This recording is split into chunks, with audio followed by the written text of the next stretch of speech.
Hey guys, tonight we're starting with the unjust fate of Medusa. The monster Medusa, with her snake hair and the ability to turn anyone who dared look at her into stone. Yet, for all her ferocity, Medusa has earned sympathy from many. Because legend says she became a monster only after being assaulted by Poseidon inside the temple of the goddess Athena. Before you get too comfortable, take a moment to like the video and subscribe, but only if you genuinely enjoy what I do here. And let me know in the comments where you're watching from and what time it is for you. It's always fascinating to see who's joining us from all over the world. Now, dim the lights. Maybe turn on a fan for some soft background noise, and let's step together into tonight's journey. Medusa was a young woman of breathtaking beauty. She deeply revered the goddess Athena. Her beauty caught the eye of Poseidon, god of the sea. Even though she refused him, the god pursued her, and in desperation, she ran into Athena's temple, hoping for protection. But sadly, the goddess turned a blind eye and allowed Poseidon to assault Medusa. Some versions say Medusa gave in, and the two made love inside Athena's temple. That's where tonight's story begins, about Medusa, about the gaze that turned to stone, and about a wound that never got an apology, only turned into a battle shield souvenir for someone who survived the wrong way. You're sitting in the middle of Athena's temple, not the kind with ambient music or cozy cushions, but a real temple, cold stone, massive columns, drafts blowing through as if the gods never heard of humidity control. You're Medusa, not the snake-haired queen, just an ordinary girl with an extraordinary job, keeping this temple free from bird droppings on the statues. You scrub the floor with your hands, wipe the statues with your clothes, and light oil lamps fueled by faith. No love, no dating, no emotions at all, just once. But you persist, because this temple is your home, because Athena is your belief, and because, truth be told, you're very beautiful, not Instagram filter beautiful, but the kind of beauty that makes Greek sculptors break their chisels, poets lose their minds, and the gods on Olympus start lurking. Everyone looks at you, not with reverence, but with the kind of gaze that makes you pull your veil tighter. You don't walk through the market, you walk through judgment. Every step a rumor, every strand of hair an excuse. You become the story people tell to feel morally superior. See, beauty like that is bound to cause trouble. You say nothing, because you know, here, women don't need to be wrong to be blamed. They just need to exist at the wrong time. You pass through the marketplace, women whispering, "There's that girl from Athena's temple, hair's already curled, must be using magic." Men chuckle. One look and you're turned to stone, figuratively. Only you don't laugh, because you know, in Greek mythology, women aren't allowed to be both beautiful and at peace.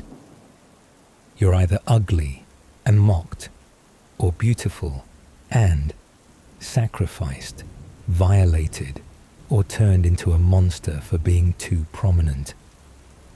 Not to mention, you're mortal. No superpowers, no authority, no divine backup, just hands calloused from scrubbing Athena's statue for 5 years without rest. You live in the temple, but not all temples are warm. The cold of the stone seeps into your bones, but the cold of invisibility is what erodes you daily. No one asks if you're tired. No one asks if you're scared. You're the background of legends, a silent name among the many etched onto pottery.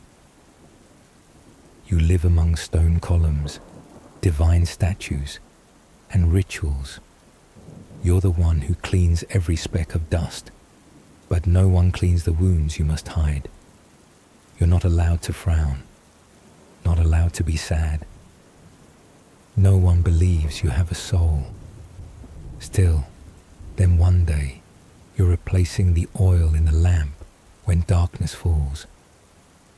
You hear footsteps, not human, but the sound of waves echoing across the stone floor, resonating through the columns like an ancient omen.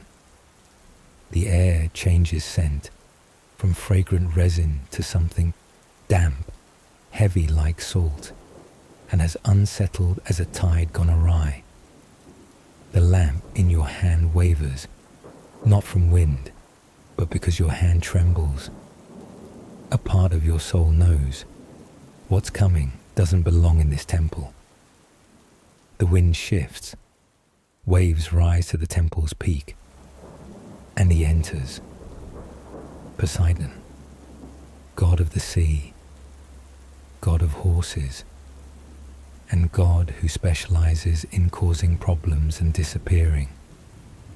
Poseidon doesn't knock. He's a god. Why would he? He approaches you. A smile as calm as still water, and your instincts scream. But you don't scream aloud, because this is a sacred temple, and you've been taught to remain silent. You only step back, still holding the lamp, not yet extinguished. Your eyes look up to Athena's statue, hoping for a miracle. Nothing happens. At that moment, you think, maybe I'm being watched because I'm too beautiful. But in truth, you're being watched because you're too alone.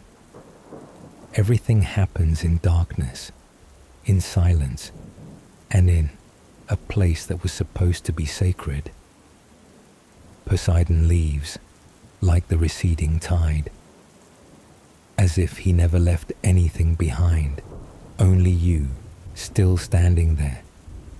The lamp falls, not again, shatters, and thus it begins. Not a love story, not a poem, but a legend of a monster. One that will never be told in your voice. Poseidon isn't the kind of god you call when you need a hug. He's the type who enters a room smelling like sea salt, eyes glistening, and with a terrible habit, never knocking first. As the god of the sea, he brings both life and disaster. As the god of horses, he gallops straight into other people's tragedies like he's crashing a summer festival. As Poseidon, he arrives when you pray for peace and brings exactly the opposite. Maybe he's not cruel, just used to being forgiven. You know the type, used to being called strong, used to giving out favors, used to acting first, asking later, or never asking at all. Poseidon isn't a lonely god. He has the sea, a herd of sea horses, a palace at the bottom of the ocean, but still needs to prove something. And unfortunately, you happen to be in the right place, at the right time, and with just the kind of beauty gods tend to notice. He doesn't need to say much. His eyes go first, hands follow. You, someone who's never looked at anyone for more than 3 seconds, are now forced to become part of a tidal wave of desire you never invited. You step back, but the temple has no exits. You look up at Athena's statue. still silent. You are the lamp keeper of the goddess. But who keeps you when the lamp starts to flicker? Poseidon doesn't hit, doesn't yell. She didn't answer, takes up space, like water spilling over stone, not breaking it, but making you slip in a way that afterward, no one calls you human anymore. When he leaves, you're still there. The wind is quiet, the sea retreats. Only a streak of salt water remains on the stone, and you, unsure whether to wipe it away with your hand or your entire life. The next day, people say, that girl must have offended the goddess. No one mentions Poseidon. No one mentions what he did. Because in mythology, the one holding the trident gets to keep writing the story. No indictment, no report on file, just a god walking away, and a girl turned into a warning sign. Because Poseidon leaves no fingerprints, just powerful silence. No one questions him, because everyone fears the answer might shake the temple, or their seat. In the later retellings, his name fades like sea mist, and yours, Medusa, is printed bold like a curse, not because he was right, but because he wasn't mentioned. And you start being called Medusa, not as a name, but as a warning. And from then on, you are no longer the girl who cleaned the temple statues. You become the reason parents teach their daughters not to do anything that angers a god. You thought Athena, goddess of wisdom, justice, and strategy, would step down, place a hand on your shoulder, and say, I saw what happened. You were violated. I will protect you. But no. You stand there, trembling. And Athena turns you to stone with silence first. Then magic. Because Athena doesn't punish Poseidon. She doesn't summon him to a divine council. She doesn't throw his trident back at his face like we all secretly wish divine justice would do. She turns to you, the one with no weapon, no allies, no defense, and says more or less, you have defiled my temple. You who scrubbed the temple for years. You who never dared cross a single line. He looked away. You who only bowed in front of her statue. Now cast out by that same goddess, with a punishment that offers no redemption. You weren't punished for weakness. You were punished for being in the wrong place, caught between the reputation of a goddess and the bruised ego of a sea god. Athena didn't need to ask questions. She didn't need to hear you, because in that moment, she wasn't the goddess of wisdom. She was a cymbal cracking, and you were the perfect patch to cover the break. Athena didn't punish you because you were wrong. She punished you because she couldn't bear the humiliation of being defiled by another god in her own temple and in the realm of gods. When the powerful offend one another, the weak bear the consequences. You are that consequence. You are the embodiment of a glitch to be removed from the system. You are an error turned into a curse for convenience. She didn't kill you. She turned you into something that still lived, but was no longer human. Your hair became snakes. Your eyes turned into weapons. Your voice no longer heard. Anyone who looked at you would die. You became fear itself, and ironically, what once made people stare at you, now made them never dare look at you again. Divine justice is not balance. It doesn't arrive late. It arrives selectively, choosing whom to hear, whom to forget, whom to blame, and whom to turn to stone. You got no chance to explain, no trial, just a wounded goddess, and an ego larger than the Trojan War. It was convenience, immortalized in bronze.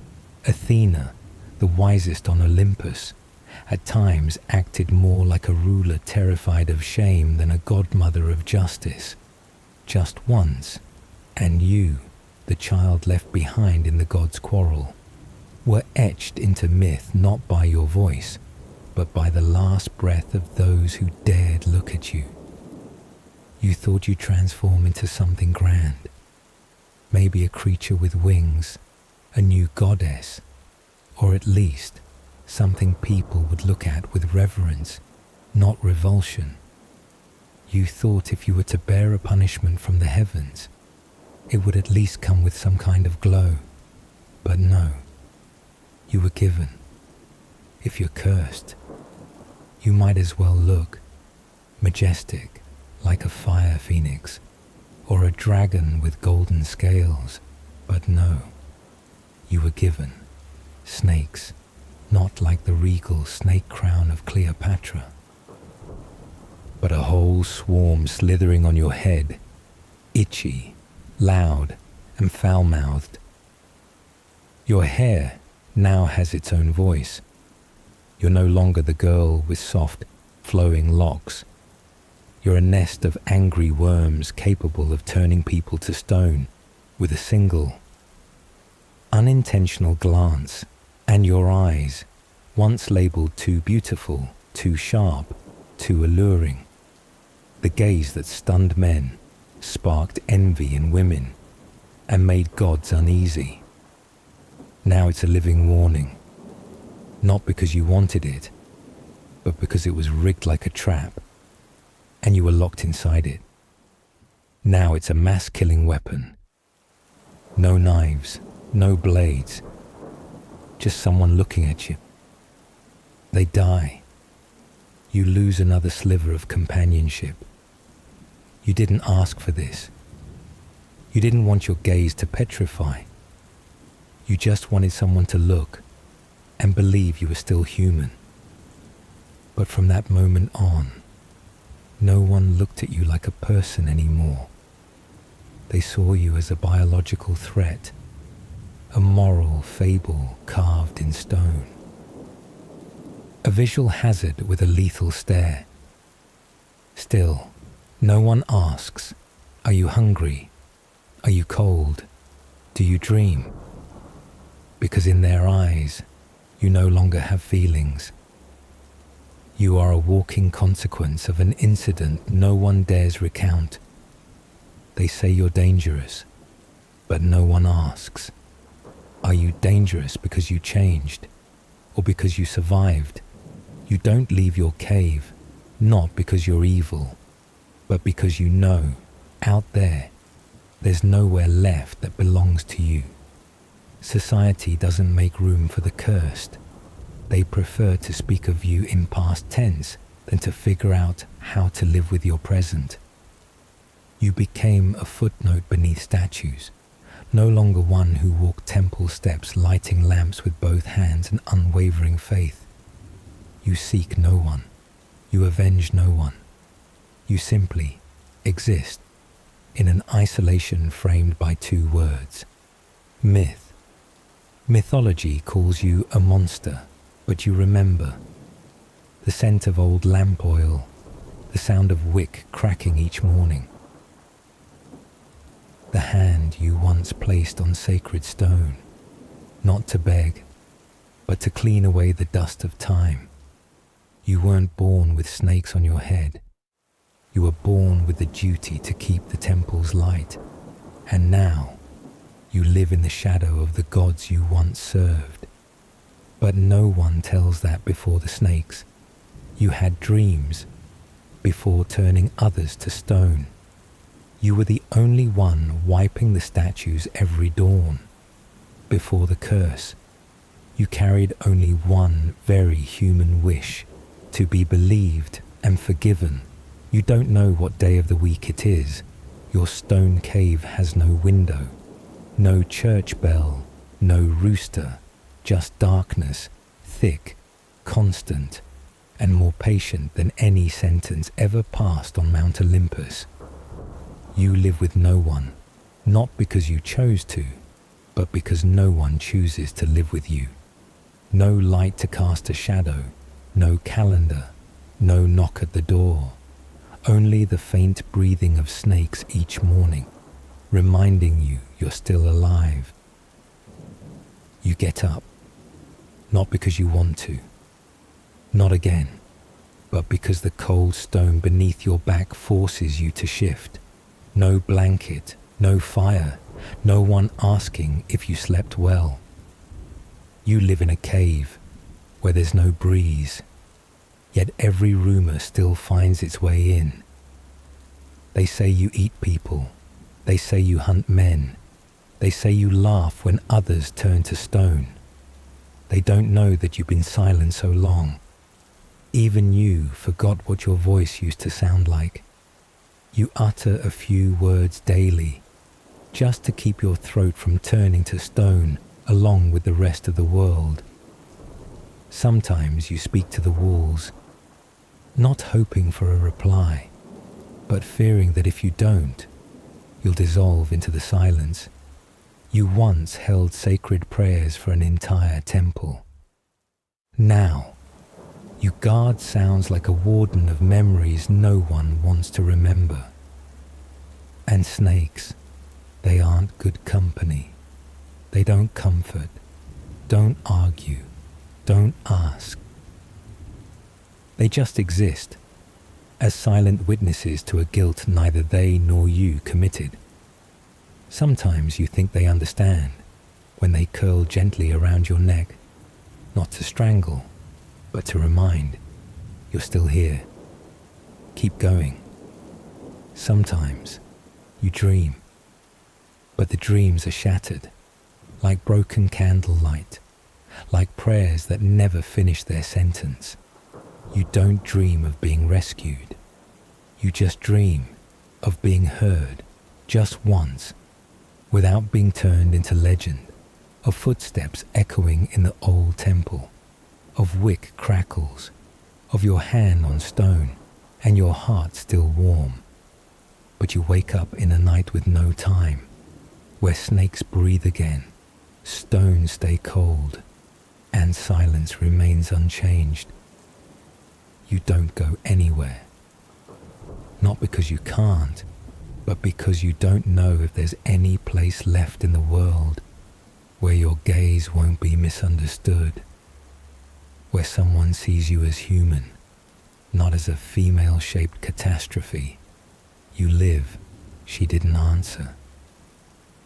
Not to be redeemed, not to seek revenge, just because who else would remember your story if you weren't here to keep it alive? You didn't invite anyone. You didn't hang a "please don't petrify" sign outside your cave. You didn't live stream yourself sitting among snakes. Yet he came anyway, like you were a final boss in some mythological game. His name was Perseus, a hero with divine sponsorship, elite genetics, and his most dangerous trait, he never asks questions. He didn't know who you were, and he didn't care. To him, you were a magical target, not a human being once punished in place of a god who disappeared beneath the waves. A name bathed in glory, son of Zeus, yet another infamous name forever praised. Perseus brought no questions, only orders. Bring back Medusa's head. No one cared who you were. No one cared what had happened before. No one cared how many years you had knelt before Athena's statue, or how many nights you cried until even the snakes mourned with you. The gods gave him weapons, a reflective shield, flying sandals, a head sack, a full divine loadout to kill a woman living alone in a cave who had never hurt anyone unless they looked at her first. You didn't see him. You didn't know someone had entered. No footsteps, no breeze, no sign that your life was about to end. Just one thing, that all too familiar feeling of being watched. Again, by someone who didn't see you as a person because he used his shield to sneak a look. You didn't hear him approach because he flew in. You didn't speak a word because he didn't give you the chance. Your death, in every retelling, was a victory, a glorious feat preserved in a frame. He looked away, a story told by the hearth, where the slayer is praised, and the slain is only mentioned if someone says monster. A glorious moment, a perfect strike. But for you, it was yet another denial of your right to exist. They tell stories about your head as a trophy. No one tells how long you lived in solitude. No one tells why you became what you were. They only speak of the moment they raised you up, as if your eyes had never known tears, as if your head was just strategy, not memory, mounted on a shield, paraded through the square, as if it all ended there. But it didn't. Your eyes stayed open. Even after your body was gone, you still turned the world to stone, even though no one heard your voice anymore. And that was the truly terrifying part.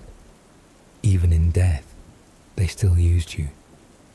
People remember Pegasus, white horse, wings, always drawn soaring, as if born from poetry. No one paints the blood beneath its hooves. No one paints the face of the mother behind that miracle moment. Because the world wants wonder, not the reason it had to crawl out of someone's wound. The winged white horse, a symbol of freedom, inspiration, myth. They stitch it onto jackets, paint it on crests, but they don't remember where it came from. Not from clouds, not from dreams, but from blood, from the severed head cut from your body. Pegasus was the child of Poseidon, the one who violated you, and you, the one never chosen. A union no one asked your permission for. A life born not of love, but of a death no one mourned. They call it miraculous, just once, but miracle doesn't mean right, doesn't mean fair, and it certainly doesn't mean you, the one who bled, got to tell the story in your own voice. You call it injustice with wings. No one says Pegasus carries memory. No one asks it, do you know where you came from? No one teaches it to remember that it was born from a silence cut in half. It just flies, just shines, just becomes poetry, while you, who bled to bring it into being, were erased from every retelling. Those white wings once passed through a sky heavy with silence. No one taught it to remember its mother, and you never had the chance to see your child for the first time. So who sticks around after cutting off your head to offer condolences? No one put your name in the tale it carries on its back. No statue shows you holding it. Only paintings glorifying Pegasus, as if its wings grew from light, not from a severed neck. You didn't choose pregnancy, didn't choose birth, didn't choose how it happened, and weren't allowed to hold what came of it. Pegasus is Olympus's pride, and you still the monster that had to be killed. in the same moment. You were slain. It was called a miracle. And if one day Pegasus sees you, carved on someone's shield, mouth agape, mid-petrification, nothing left but unfinished gaze, would it know it was born from someone no one bothered to apologize to? And would it dare turn back just once to say the name of that mother, not in a song, not on a crest, but with a small bow of the head, for the one turned into a symbol before she was ever seen as a human being? No one buried you, not because they forgot, but because burying you would mean stopping and looking back at the whole story. And the truth, it's not convenient to carry on a parade of glory. No one erected a tombstone. No one placed a hand over their heart and said, "She was once a person." They carried your head, eyes still open, from battlefield to public square. Still, not to honor, but to display, they mounted you on a shield, not because you were powerful, but because you were useful, the way a trap is useful when placed just right. You were no longer fear. You were a tool to create fear, even though you had no mouth to speak, no body to retreat. They called it a divine weapon. They held you up in battle to terrify enemies, as if your eyes had never once pleaded for justice. You became a symbol of triumph, but no one really triumphed over anything, except forgetting. No one mentioned your name. No one asked, what was your favorite color? Who did you love? What did you hate? What were you afraid of? They didn't need to know who you were, as long as your head still worked in combat. Your identity was compressed into 3 words, short, memorable, and just scary enough. All that remained was a title. Medusa's head, not your body, not your story. Just a severed part, kept as a lucky charm. They used you to win glory, but you never agreed to become someone's war badge. Even in death, they would not leave you alone. You weren't laid to rest. You were mounted in legend, as a device, not a memory. Your head, which once wore hair, once bowed under temple lights, once lay on someone's shoulder in dreams, now lay in the hands of strangers who never knew how you lived. And the bitterest part, even when you were no longer present, you were still used, not to be remembered, but to make someone else's victory easier. Have you noticed? History isn't some serious documentary. It's a reality show produced by the winners. The winners hold the pen, choose the camera angles, pick the shots, and most of all, select the cast. The losers, they're just background extras, no script, no lines, just hidden in the shadows. Even in mythology, the most powerful gods are the ultimate showrunners. They decide who gets told and who gets forgotten. Not again. So when you hear the story of Medusa, remember, you're hearing a tale written by people who were not Medusa. Imagine being a precious book that no one wants to read. You're shelved in a library, thick with dust, and only mentioned as a short footnote, or worse, not mentioned at all. You are the forgotten, not because you were unworthy, but because your story made people uncomfortable. Medusa, though labelled a monster, at least is still mentioned, still painted on pottery, still stamped onto emblems, but many others, untold stories, unhealed wounds, are buried deep in eternal silence. You were turned into a question mark, and no one has an answer. Poseidon, god of the sea, shaker of earth and sky, was the only god in this story who nearly disappeared. No one asked him a single question about Medusa. No one called him to the court of Olympus.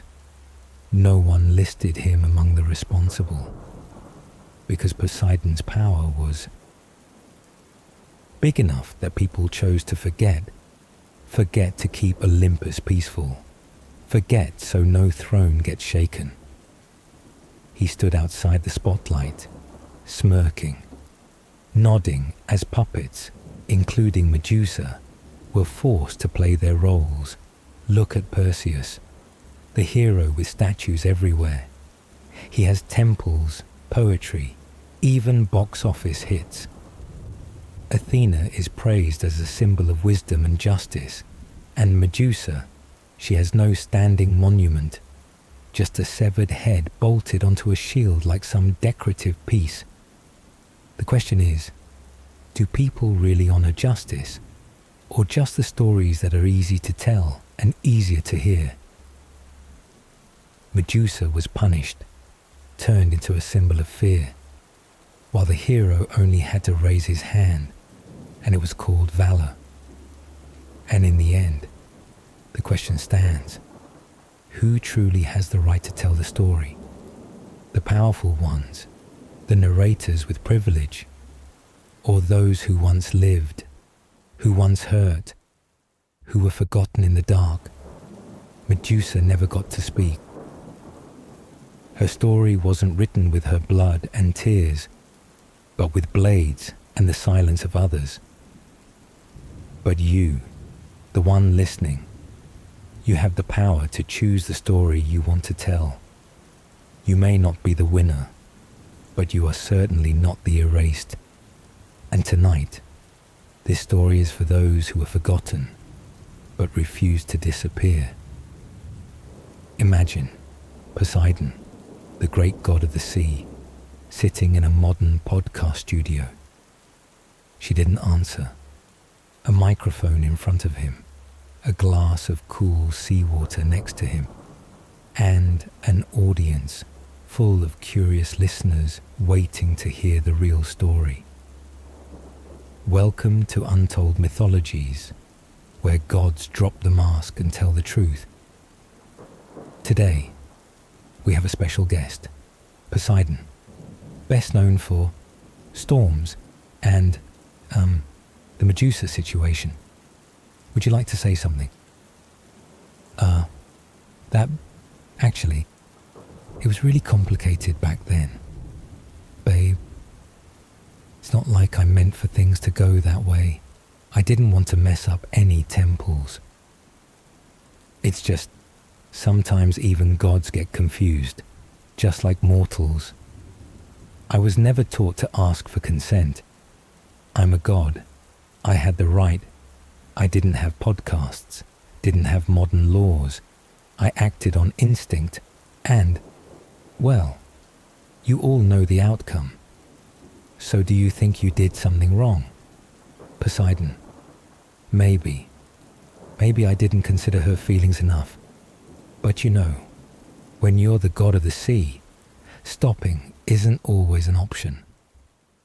Did you ever apologize to Medusa? Poseidon, I don't really know how to apologize when they turned her into a monster and then used her head as a weapon. Host, and what about everything that happened afterward? Her life. Did you ever think about that? Poseidon, I admit, I couldn't do anything else. But I hope that one day, the story won't just be about heroics, but the truth, her truth, and mine. Poseidon is not a god with soft skills. He's like an overgrown child, acting on instinct, never learning how to say sorry. In the world of gods, power is everything, and apologies are seen as weakness. Poseidon sits in a modern podcast studio, facing the questions of a new era, a humorous yet deeply human contrast with ancient power. He is an old god struggling to adapt to a world where sorry is no longer optional. It's mandatory, though a mighty sea god. Poseidon is the loneliest figure in the story. He stands off stage in the myth, unheard, with no one on his side. That loneliness crashes like waves, powerful, violent, but never received, never shared. Perseus gets monuments, gets told as a hero. Athena is praised as the goddess of justice and wisdom, and Poseidon has an imaginary podcast in the 21st century. Heroes have temples, poetry, films. He looked away. The powerful god has long silences in history, missing details, unspoken responsibilities. They tell the story the easiest way, glorify the winner, and make the victim a part of the background, so the story can go on like a play with no end. You've heard the saying, don't fear monsters, fear what made them monsters. Medusa didn't choose to be a monster. She didn't choose to turn her hair into snakes, didn't choose to turn gazes into stone. She was just trying to survive. Imagine, you live in a world where even pain is seen as a crime. Every time you push back, you're called a monster. Every time you cry, they say you're weak. Every time you stand up, you're shut down by someone stronger. So did Medusa. She was the first victim in a grand myth. A woman burned in the temple of the gods, and when she ignited, she was called a threat. Society, from ancient to modern, always loves slapping the monster label on those they can't easily control or understand. Monster is the quickest way to turn complexity into simplicity. Turn a person into a threat. Turn a story into a scary lesson for others to stay away. Medusa was labeled monster, not because she was evil, but because she was a warning to society.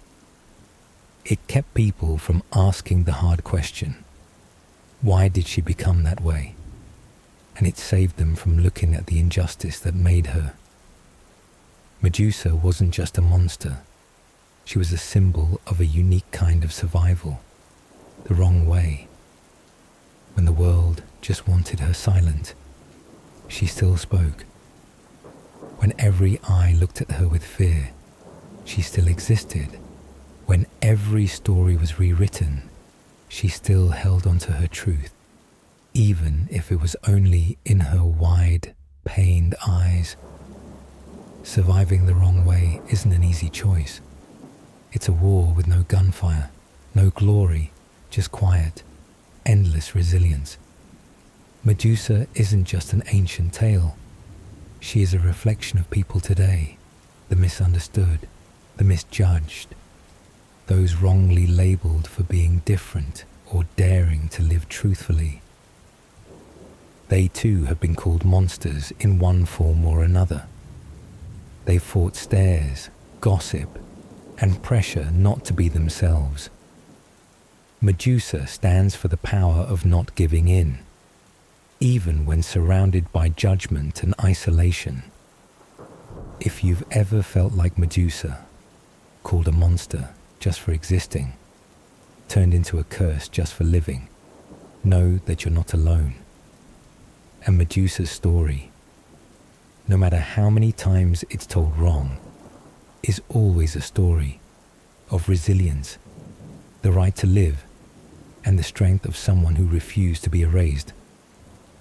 When someone mentions Medusa, people immediately think of her deadly gaze, a gaze that turns people into stone. No turning back, But have you ever wondered, who did that gaze truly petrify? Medusa's gaze didn't just petrify others, it was also her way of protecting herself from a world full of prejudice and violence. Every time someone looked at her, that gaze acted like an invisible fence, protecting her from being approached, from being hurt again. But the truth is, that stone-turning gaze didn't just freeze others, it froze her too. Just once, Medusa wasn't allowed to cry, wasn't allowed to show pain. She had to stay strong, even when inside her was an ocean of emotions on the verge of flooding. Maybe that gaze was her fortress, a wall built to block out truths she didn't want anyone to see. And sometimes that wall turned her into a prisoner within her own body. So when you look at Medusa, don't just see the snake hair, don't just see the deadly stare. Look deeper, see a woman trying to hold on to life in a world where words can't express what she's endured. Was Medusa's petrifying gaze just a mythological weapon? Actually, it was a wall, an invisible shield against the world's attacks. That gaze turned others to stone, but also protected her. It was a barrier built so no one could get too close, so no one could hurt her again. But that wall was as cold as stone. It protected her, but it also trapped her in unshareable loneliness. Can you imagine? A gaze so destructive, yet also the silent sorrow of someone stuck between life and being turned to stone. Medusa's petrifying stare is a strange contradiction. It was not only a barrier against attack, but also a prison of isolation. She couldn't take down that wall, no matter how much she wanted to, because the moment someone looked at her, that power would trigger, freezing them, and freezing her in a separate world. It was a silent war, where she was both the guard and the prisoner. You can see, the stone-turning gaze was not just magic, it was pain, frozen in form. Medusa's gaze didn't just petrify, it told a wordless story, full of hints and hurt. It was the gaze of a woman misunderstood, cast aside, isolated. That gaze carried wounds that couldn't be spoken, loneliness too deep to be seen. When you looked into those eyes, you didn't just see danger, you saw someone desperately holding on to herself. In a world where loneliness and misunderstanding were the sentence, it's a story only her eyes could tell. Words never could. Medusa's petrifying gaze wasn't just a magical tale. It's a symbol for people today. Those misunderstood, judged, and labeled just for being different. They, too, build their own walls to shield themselves from curious or judgmental stares. They carry loneliness and isolation, wounds that aren't acknowledged or healed. Medusa is a symbol of surviving within that judgment, and her story inspires anyone trying to live truthfully, despite the world around them. Before becoming a symbol of fear, Medusa was once just a normal girl. Still, a girl with dreams, laughter, and hopes as radiant as morning sunlight.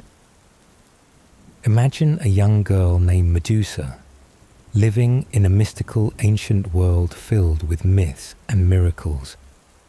She wasn't a figure of terror, but just a girl with simple dreams, lighting candles in the temple, gazing at the starry night sky, and feeling the cool sea breeze flow through her soft hair. Medusa had a pure laugh, gentle steps, and a hopeful heart. things no one ever mentions when telling her story. Before the tragedy, she was a part of the world, not a ghost or a curse. Medusa once knew love, not forced love or love built on power, but pure, honest feelings. Maybe it was a secret glance, a shy smile, or whispered words in the temple's candlelight. That love was never written in history books, nor spoken in grand myths full of gods and wars. But to Medusa, it was belief, hope, and the light that led her through her destiny's darkness. When her dreams were still whole, she believed everything would get better. But then, everything changed. That belief turned into a wound that never healed.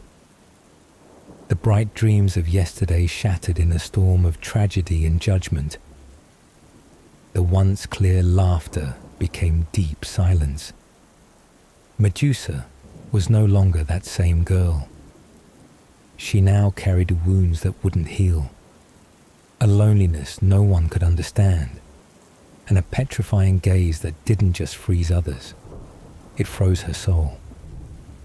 Yet deep inside, the memories of laughter and dreams still lived, like a small flame in the dark, reminding her and the world that she once was human, once lived, once loved, once hoped. Medusa isn't just a mythological figure. She is a symbol for those who are isolated, judged, and misunderstood in today's society. Like Medusa, they build invisible walls to protect themselves from judgmental stares and unfair prejudice. They carry deep loneliness and unseen pain. And they, like Medusa, fight every day to be accepted and live authentically. If you've ever felt like Medusa, called a monster just for existing, turned into a curse just for daring to live, remember, you are not alone. And Medusa's story, no matter how wrongly it's told, is always about resilience, the right to live, and the power of someone who refuses to be erased.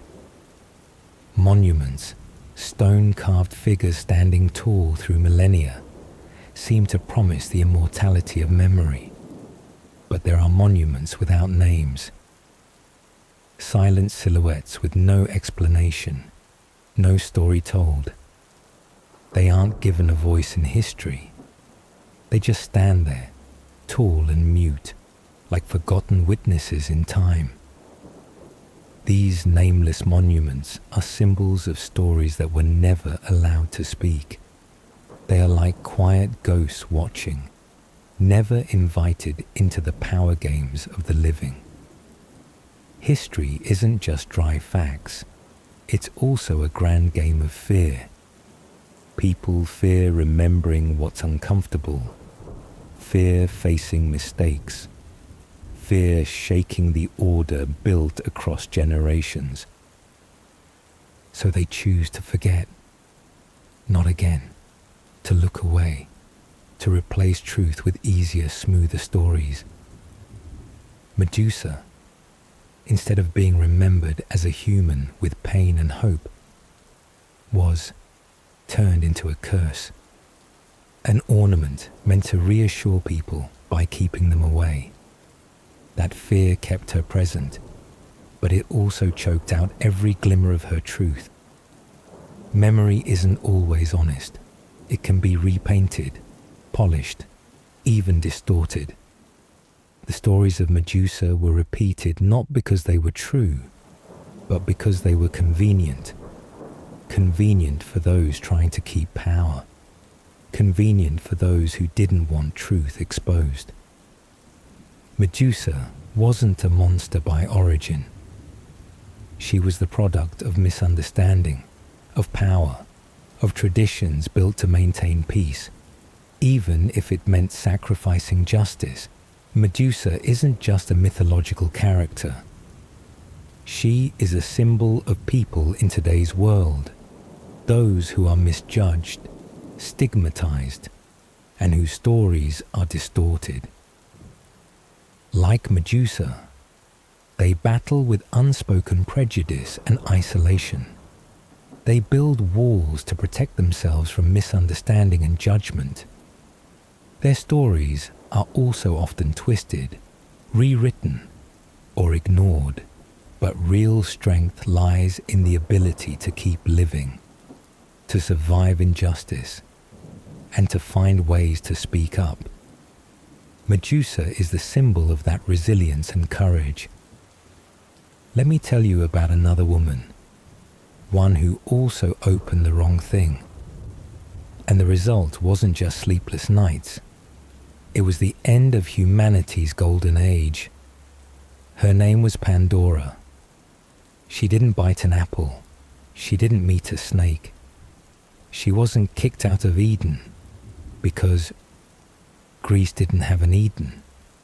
But she was the first woman, and the reason we no longer live in peace.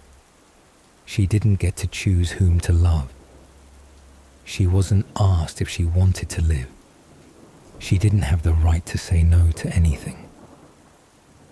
Pandora, beautiful, graceful, talented, as flawless as an AI-generated high-res image, was a revenge gift wrapped in a divine ribbon.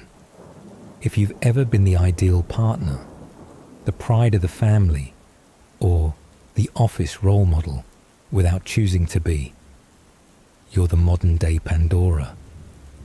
Beauty saves no one, especially when it's a carefully polished trap. No one created Pandora to let her live. She was sculpted to cause trouble.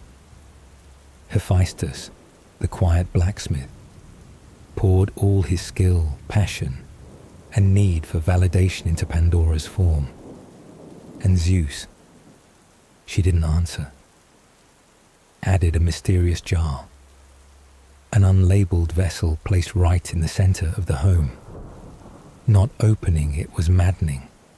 Opening it, history began to be rewritten in tears, and there was someone else, Hephaestus. The man behind the beauty turned curse. Everyone remembers Zeus's command. Everyone adored Pandora. But they forget the man who shaped her, Hephaestus.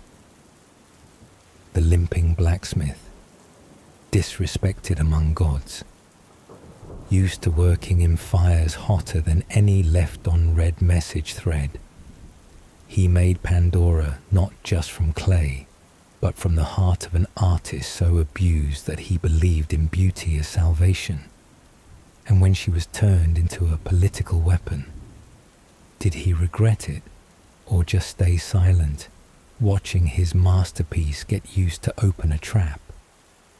In myths, Hephaestus doesn't speak, and maybe that's the smallest tragedy in the entire story. If you've ever made something beautiful and watched people use it to do the opposite of what you meant, then you are like Hephaestus, the creator without rights to reclaim the ending, waking up in a perfect body, but not knowing who you are. Pandora wasn't born, she was made, like a statue waking up and breathing. No memories, no childhood, no one taught her how to ask, "Who am I?" They just said, "This is Epimetheus. You will live with him." She smiled because they expected her to. She behaved because the world demanded that obedience. But inside, empty. Epimetheus wasn't cruel, just naive to a ridiculous degree. He didn't ask what she wanted, just said, "You'll stay here." She stayed, smiled just enough, stayed silent. And then she saw something in the middle of the house. The jar. He looked away. The jar. The only thing that didn't ask her to be obedient. No one forbade her to look. No one warned her to stay away. But the jar was the only thing that didn't require her to perform, didn't ask her to be gentle, didn't expect her to be reasonable. It just existed like an unblinking eye, and for the first time, in her roles as wife, gift, beauty, she asked, "What's inside?" Not out of curiosity, but because she wanted something of her own, a decision, even if it was wrong, even if it ended everything. In Pandora's story, there was the one who made her, the ones who feared her, the ones who blamed her, but few remember. She didn't choose this role, she didn't write the script, and the one who made her was just another tool in Zeus's hand. Pandora, a creation that breathes. Hephaestus, the artist who had no right to speak. The jar hadn't opened yet, but fate had already started peeling away its layers of trust. Have you ever been so angry you couldn't even scream? So angry you had to pull off a move so elegant, so smooth, yet enough to keep your enemy up till the end of time? Congratulations. You've just entered the mindset of Zeus, the god of thunder, supreme power, and slightly fragile ego. The argument began with a flame. It all started with Prometheus, the one who stole fire from the gods to give to humans, an act praised in literature as for the love of mankind, but in Zeus's eyes, just once. It was a slap in the face of divine governance. Zeus didn't yell, didn't punish right away. He held a grudge. And when Zeus holds a grudge, you won't see lightning strike. You'll see a plan slowly baked with strategy and ceramic painting. Meanwhile, Prometheus was still chained, but not blind. Somewhere else, on a sky-high cliff with wind that could shred your guts, Prometheus was chained. His liver pecked at daily by a bird, but his mind, heartbreakingly lucid. He didn't know exactly what was coming, but he could feel a shift in the air, as if a strange wind from Olympus was sliding down to earth, carrying something beautiful and very, very dangerous. No one mentioned him in the divine council. No seat left empty for him. No warning sent his way. It was just him, staring at the sky's changing hues, knowing that humanity was about to pay for the gift he had given. The divine council, where no one dared say maybe humans deserve a break. Zeus summoned all the major and minor gods. A meeting with no clear reason, just a vague title, Optimizing Universal Balance, Appendix B. Included in the lineup, Hephaestus, the sculptor Aphrodite, the beauty bringer Athena, the wisdom giver, Hermes, the spark of wit, Hera, sitting nearby, saying nothing, but with a glare cold enough to cool tea. Everyone showed up. No one objected, because no one wanted to be the next Prometheus. The prettiest gifts always come wrapped in the worst reasons. And thus, Pandora was created. No one said, "We're crafting a disaster." They only said, "A gift, a lovely thing, just a small experiment." Like giving your ex a birthday cake filled with chili flakes.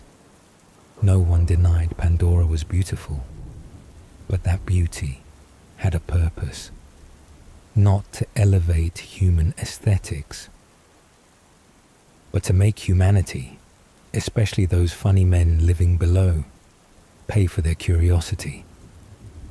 Aphrodite applied lipstick, Athena brushed hair, Hermes fixed the smile. Before adjusting Pandora's walk, Hermes stared at her, long, still, and in a rare silence atop Olympus, he smiled, not out of joy, but because he already knew the whole script.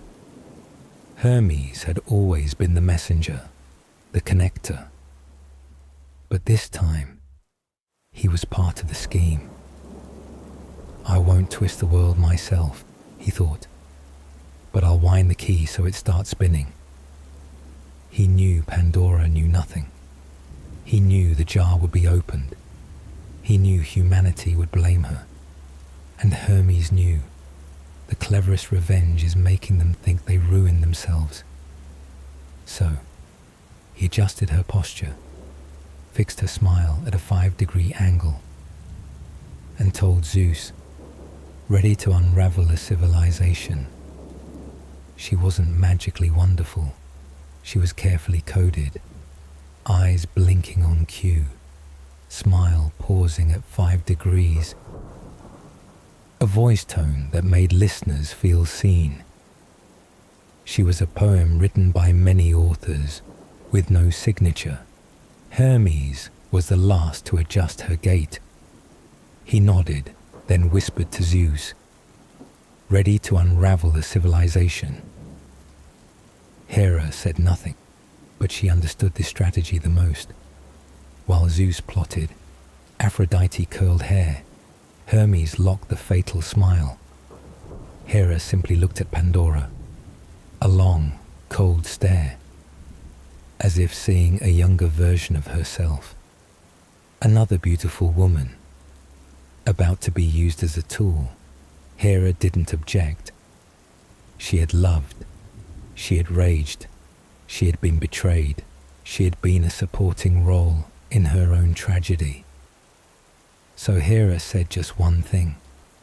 Don't leave the girl alone for too long. Zeus didn't respond, because he knew that's exactly what would happen.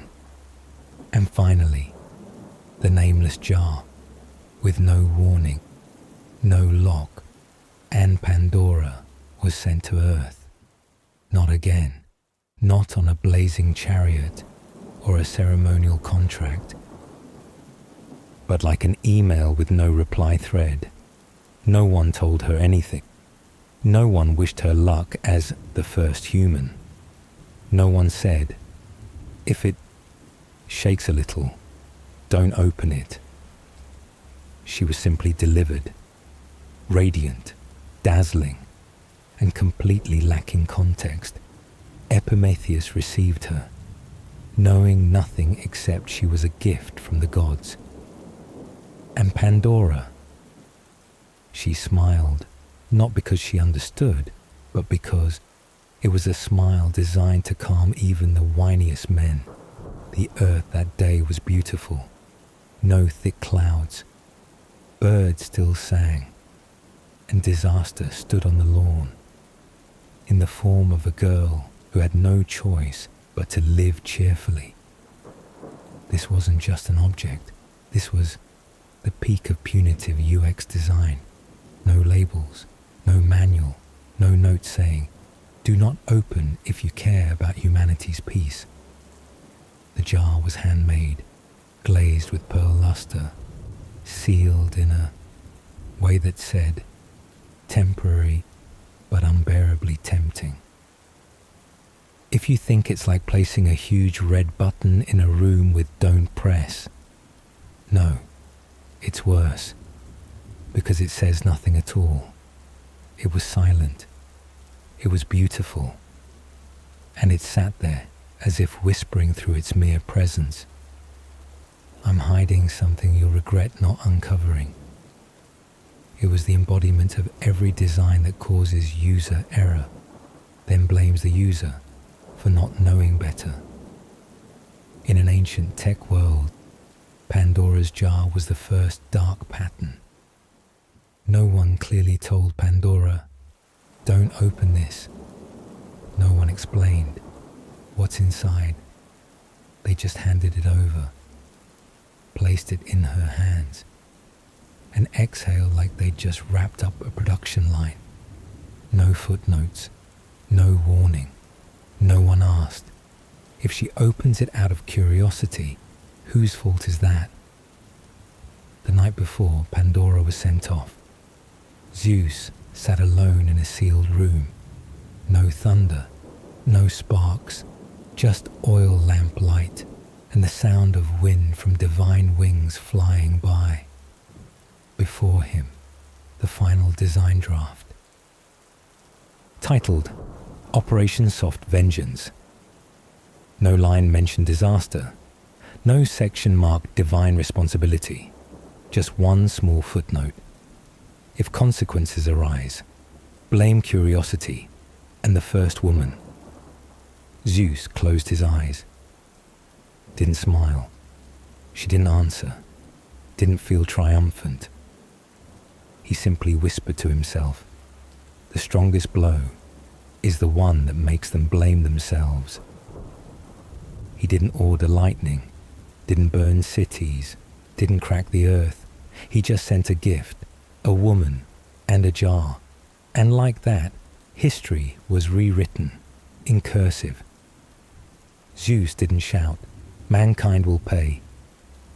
Zeus simply said, they need a gift. And then Pandora was created. The jar was bestowed. Epimetheus was baited. Prometheus left in silence, and mankind had no idea they were about to lose the only thing that kept them safe, the belief that all beautiful things are harmless. You think a god of blacksmithing would be busy with hammers, fire, and shiny suits of armor? Correct. But no one told you that Hephaestus, the limping god, the one whose wife cheated on him, the one Zeus hurled off Olympus, would play the most crucial role in the Pandora campaign. Not because he was good, but because he was too good to ignore and too quiet to object. From scrap to Olympus's top sculptor, Hephaestus didn't have the perfect look. In a world where aesthetics meant everything, he was the one system glitch nobody patched. Hunched, dragging feet, a voice raspy like a clogged chimney. But his hands crafted Ares' sword, Aphrodite's necklace, Zeus's throne, and now the first physical body of a human woman. Not because he understood women, but because he understood shapes and how to make gods nod in approval. Forging a person, not from iron, but from endurance. Zeus didn't say, make a girl who'll destroy mankind. He just said, make something beautiful, alluring, and he looked away, irresistible. Hephaestus didn't ask why. He just looked at the pile of Olympus-issued clay and started molding. The eyes big but not scary. The hands soft but not useless. The waist graceful but not overly seductive because Athena was watching. And most importantly, the mouth slightly parted, like it was always about to ask a question.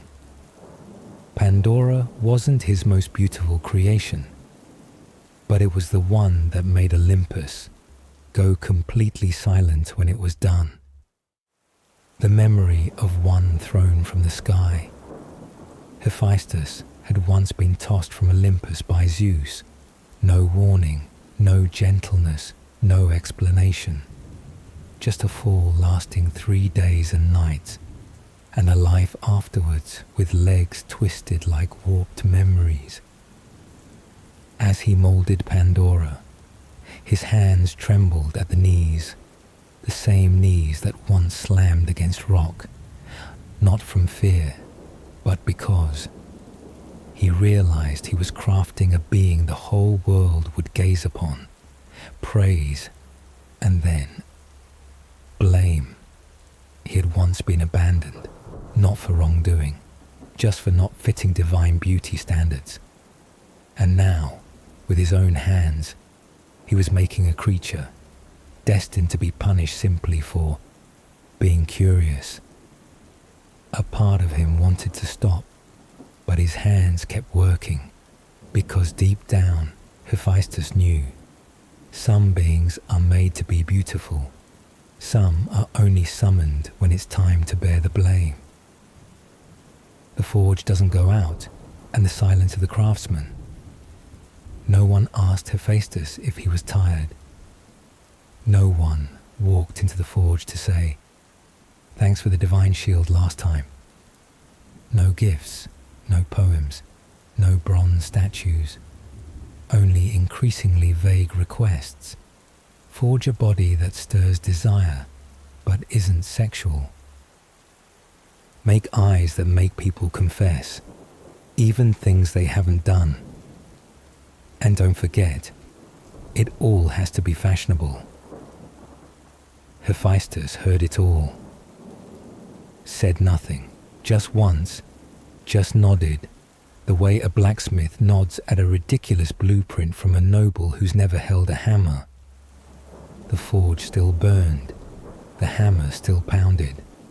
Only his back kept bending more, because no one remembered to put a chair out for the main craftsman.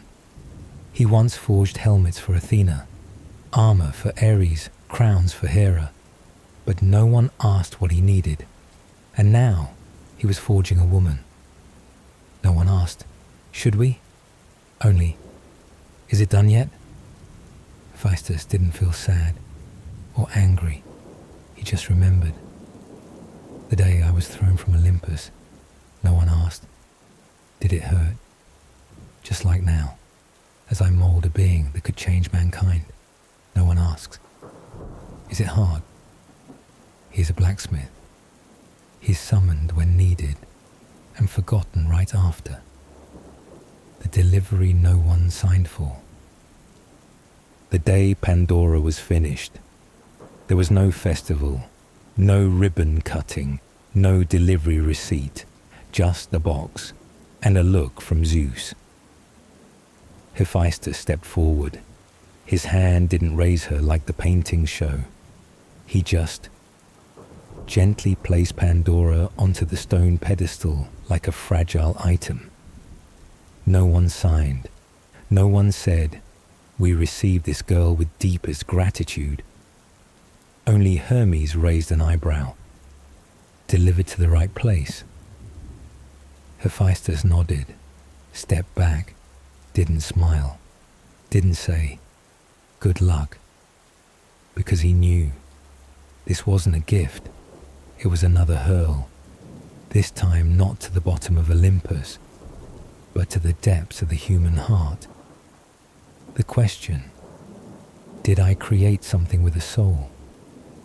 Hephaestus had molded many things, helmets, divine shields, a throne with traps for his mother-in-law.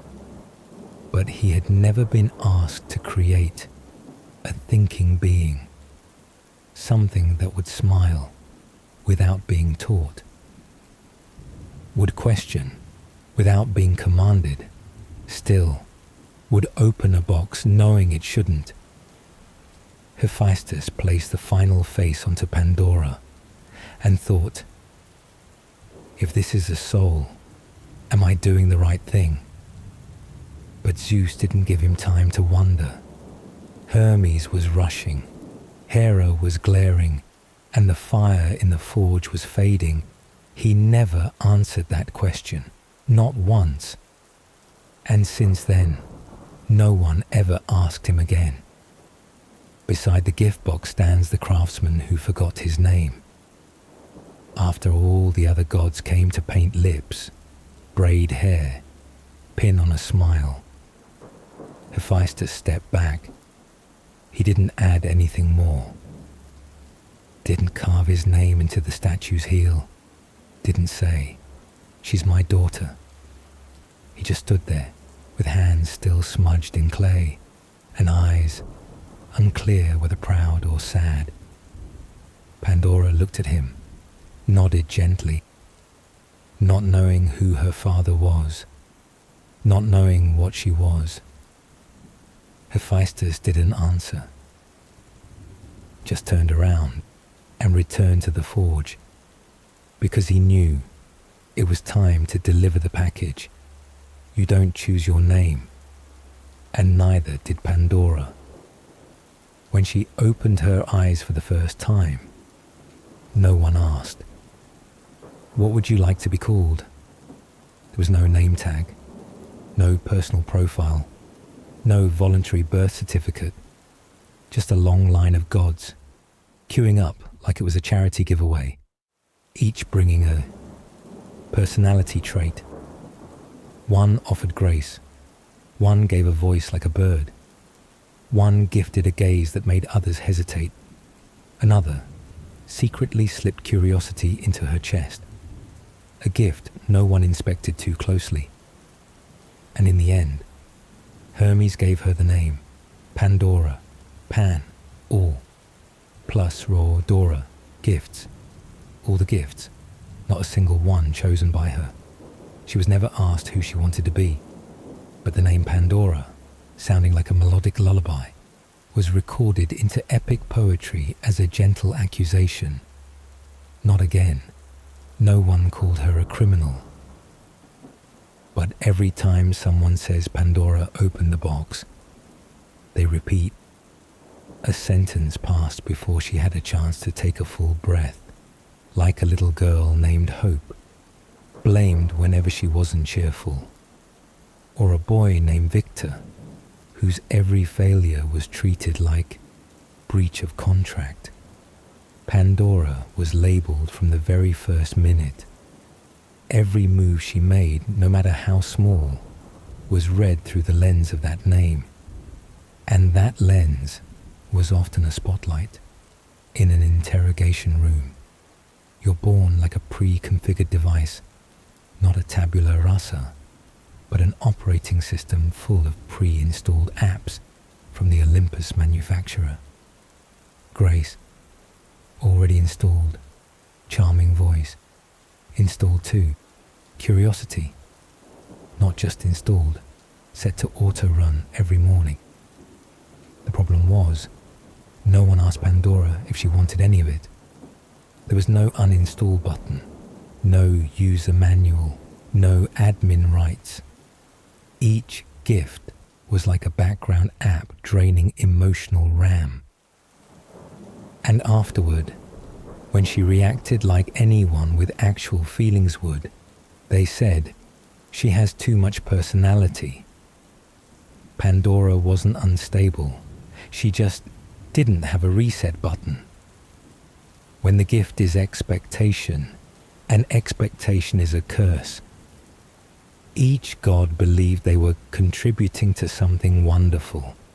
They gifted, then walked away, clapping proudly like parents who just bought a toy for the neighbor's kid. No one thought that when you shove too many things into a pretty box without asking the owner, the inside might explode. Pandora was never taught how to refuse, never asked, "Do you want to receive this?"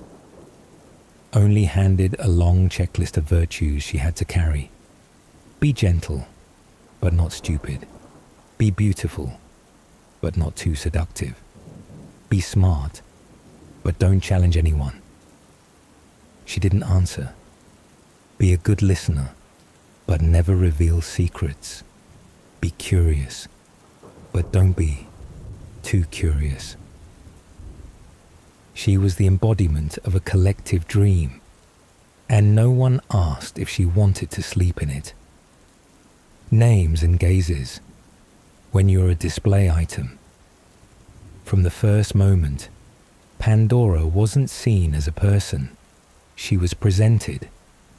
The gods lined up not to greet, but to admire, like a product launch, where every gaze is a scanner, and compliments are technical specifications. Beautiful. Have you heard her voice? Look at those eyes, enough to burn reason to ash. No one asked, how does she feel, standing here? Pandora was the embodiment of a collective idea, meticulously decorated, placed at the center of a power banquet, where every smile she made was analyzed like a market indicator. When you're defined by how others see you, you're no longer a being. You're a wax figure with real emotions that no one believes are real. Everyone loved interpreting her name. Pandora sounded like a poetic wordplay for philosophers. Pan means everything. Dora means gift. Then they started talking about her like she was a reading comprehension test. She was created to represent allure and danger. She symbolizes uncontrolled beauty. Sounds fascinating. Too bad. No one asked if Pandora agreed. She never said it out loud, but sometimes, when no one was looking, she'd quietly sit on the edge of her stone bed, sighing. I don't know why I'm remembered for that box. I didn't even choose that name. But that was other people's story. And she was just the one carrying that name through every suspicious gaze. Not everyone gets to choose their name. But sometimes, among the stares that define, among the labels pasted onto your skin, someone starts to look back at themselves. Pandora didn't scream. She didn't resist with fire or flood. Just one night, as moonlight slipped across the stone roof where she sat, she whispered, "If everything is a gift, then I'm the one who owns them. Not a borrowed item that owes anyone gratitude." And in that moment, the name was no longer a sentence, but living evidence of the strangest thing. A person who got to choose nothing, but still dared to open the box. When a name becomes the instruction manual, your name is the first thing people use to guess who you are. For Pandora, the name meant one who has everything, but was seen as one who brings everything into disaster, like naming a child Lucky, then blaming them for your misfortunes. Pandora wasn't wrong. She just had no way to change the sticker that was slapped on her. She was a gift, but never the one who handed out the receipt. And so, every time someone says, "Pandora, open the box," they forget to mention she didn't choose the box. He looked away, didn't choose the name, didn't choose the ending, only chose one single moment to lift the lid. And from then on, she was remembered as the symbol of the beginning of everything terrible. Even though sometimes the last thing left in that box was hope. Before we talk about the box, let's get the term right. It wasn't a box, it was a jar. A large clay jar, usually used to store wine or grain. And it didn't have a spring-loaded lid or a magical lock. But then, on a fine 16th century day, a Dutch scholar named Erasmus, while translating Greek mythology, came across the word pythos jar and translated it as pyxis, small box. Just one little mistake. That created a global symbol. And so, from a big chunky ceramic jar, humanity began imagining Pandora's box, small and pretty, with a lock, glowing every time it opened like a Marvel movie prop. The story spread. Textbooks noted it. Poets added verses. Artists rushed to paint boxes with ribbons like jewelry. And from then on, Pandora's box became part of pop culture. No one went back to correct the translation. No one said, "Sorry, it was actually a jar, not a box." Because box sounded more appealing, neater, more mysterious, And more dangerous. Don't open it. The most dangerous phrase of all time. In mythology, a rule without explanation is a mental trap. It's like handing you a red button and saying, "Don't press." And then you hear the button calling your name. Pandora received the jar with a short instruction. Do not open. No explanation. No clear consequences. No fine print. Just one sentence. Enough to make the pre-installed Curiosity software in her run on high performance mode. The problem is, curiosity isn't a bug. It's a feature. You're born with the ability to ask why. Not to be punished, just once, but to survive a world full of traps. Hermes handed Pandora the jar, then disappeared. No map, no customer support hotline, no FAQ section. Just an atmosphere soaked in suggestion.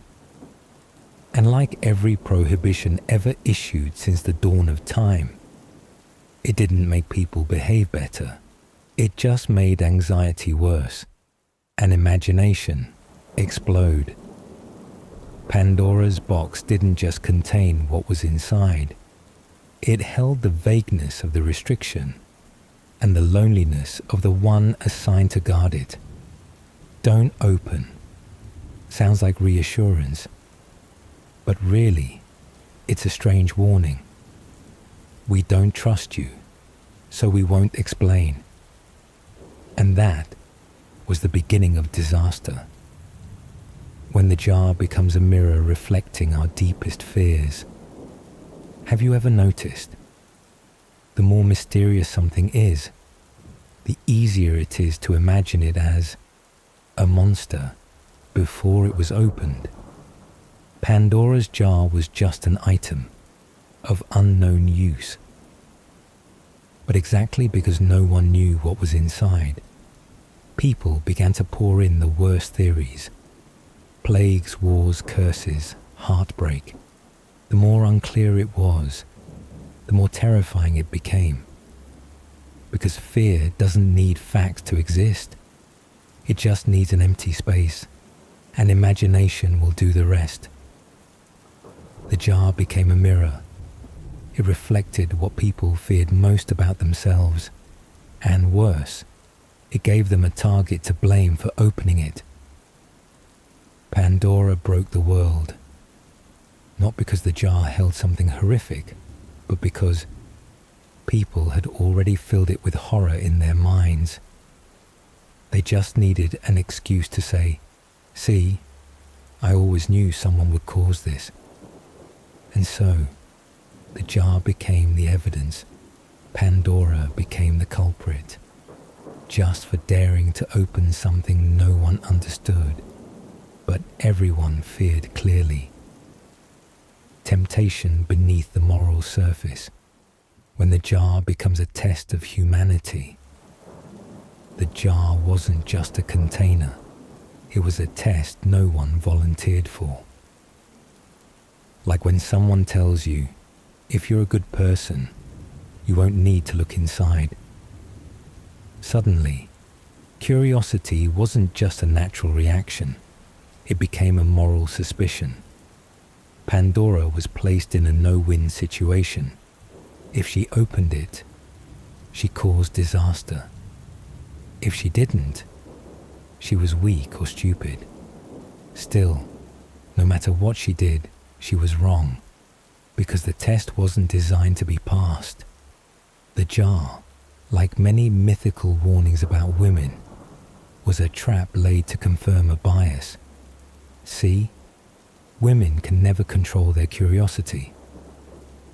The jar didn't just unleash disaster, it unleashed a string of subtle accusations disguised as virtue.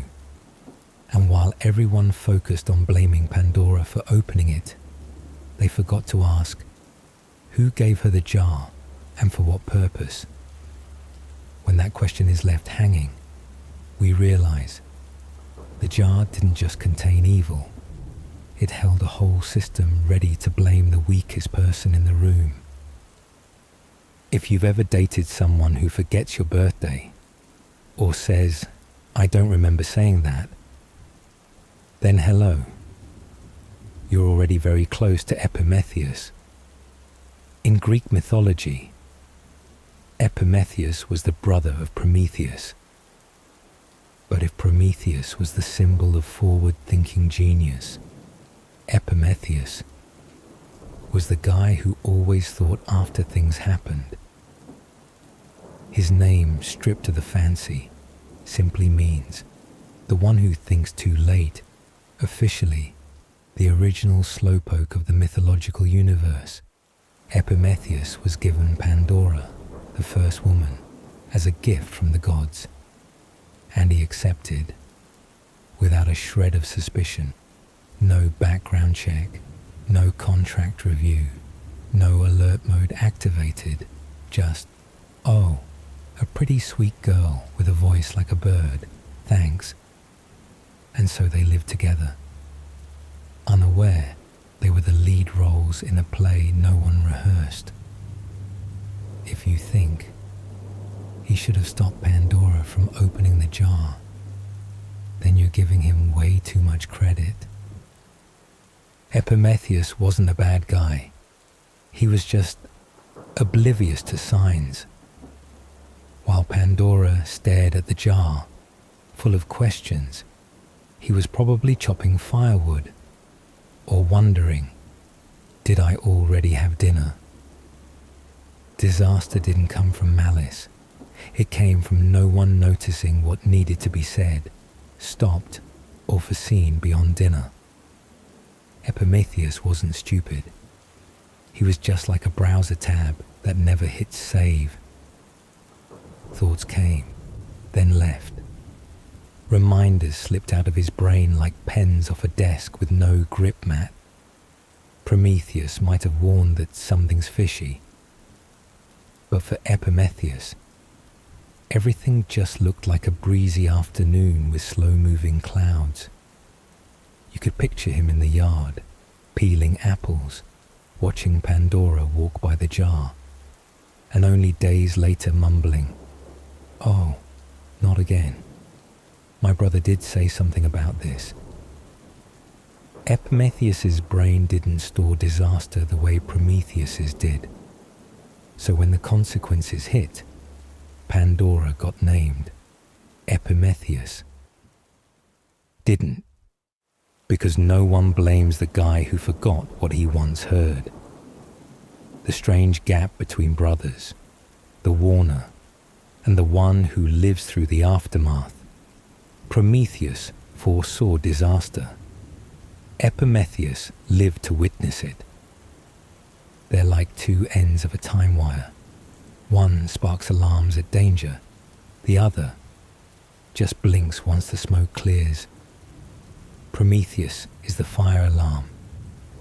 Epimetheus, the guy asleep on the couch, smelling something burning. In the tragedy of Pandora, Prometheus was absent, and Epimetheus was present at the wrong time. Not the cause, not the savior, just a bystander in the role of too late to grasp it. Epimetheus didn't scold, didn't slam the table, didn't interrogate. When the lid popped off and the winds changed, he just stood there, silent. Not because he understood, but because he didn't have time to. Some people live like that, passing through crisis with a sincerely confused look and a catchphrase like, "Where did this come from?" Prometheus warned. Epimetheus didn't. Not because he didn't care, but because he wasn't built for that. And in a world where every warning gets ignored, people blame Pandora. But few ask, why was she the only one tasked with guarding the secret, while the man beside her wasn't programmed to help? Epimetheus is the kind of good guy who's not much help when it's time to stop the storm, like a beautiful umbrella left at home on a rainy day. Did they love each other? Maybe. But love doesn't mean you're equipped to save someone from destiny. She didn't answer. Epimetheus and Pandora, a couple created by gods, but not equipped with each other's instruction manual, and so they walk through disaster like we walk through life, with too many unanswered things and silences no one knows how to fill. Epimetheus didn't choose to be the slow one. He was just written that way in the god's script, and sometimes people aren't wrong because they didn't act. They just weren't given enough data to understand in time. If Prometheus gave fire to humanity, a prophetic light, then Epimetheus represents most of mankind, those who live in the aftermath and don't even know when they stepped into it. Not everyone sees the future, and sometimes the price of not seeing it falls on the shoulders of the person next to you. Epimetheus is a soft reminder that not everyone beside you knows how to hold you back from walking into disaster, not because they don't love you, but because they don't know what disaster looks like. Some love you like time is a circle, and consequences are just a short moment to forget. They don't understand why you're worried, don't see the reason to stop anything, and sometimes they only know how to hold you after the storm. Epimetheus isn't a hero, but he's the symbol of countless people who can't predict the future but love in the present. And sometimes that isn't enough. For Epimetheus, maybe love was all he had to give. Not awareness, not warning, just presence. And sometimes that presence, arriving after disaster spills out, is still the only thing Pandora could cling to. Not because he saved her from pain, but because at least someone didn't leave. Among the chaos pouring from the jar, maybe Pandora once saw Epimetheus's eyes, confused but trying. And the strange thing is, that very gaze, not judging, not blaming, was the thing that helped her rise. Not because he understood everything, but because he stayed. Sometimes, in a world full of wise people, a slow one who doesn't walk away is the rarest thing of all. He looked away. When Pandora first set foot on Earth, she didn't land in a chaotic world like the backstage of a play. There was no thunder, no sea of fire. There was only a beautiful garden with the sweet scent of trees, birds singing, and soft golden sunlight filtering through worn stones. Earth at that time was suspiciously perfect. The first place the couple lived looked like some kind of ancient Airbnb. Gentle glowing walls, mulberry trees dropping fruit, a spring so clear that Epimetheus thought he must be dreaming. And Pandora, she absent-mindedly stirred a pot of carrot soup in a daze, but after 3 days, just wanted to drop the spoon. They didn't argue. They didn't get caught in the rain. There was no burnt soup or loud quarrels with the neighbors, just a stillness, too still, like being dropped into a beta test simulation world, where everything is so polished that even a shout would startle the whole area. Pandora looked around. She had been born from Olympus. She had heard Hermes speak of the realms of humans, full of trouble, temptation, and emotions. But those first days, nothing happened at all. Just Epimetheus cooking soup every day. Just sunset sinking into a pink hue. Just bird songs repeating, to the point that Pandora wanted to change the station. In that specialty tranquility, something slowly began to grow. Curiosity. It didn't arrive like a storm. It trickled, like water dripping from the ceiling. At first, Pandora only looked at the jar. Then, she stepped closer, then placed her hand on the lid, then turned away again, because Epimetheus called her to help pick carrots. But that jar was made to linger in the mind, and that perfect earth, beautiful enough that no one dared to criticize, still couldn't answer the question growing in Pandora's heart. What was I created for? And that's when the story began to swell. Just once.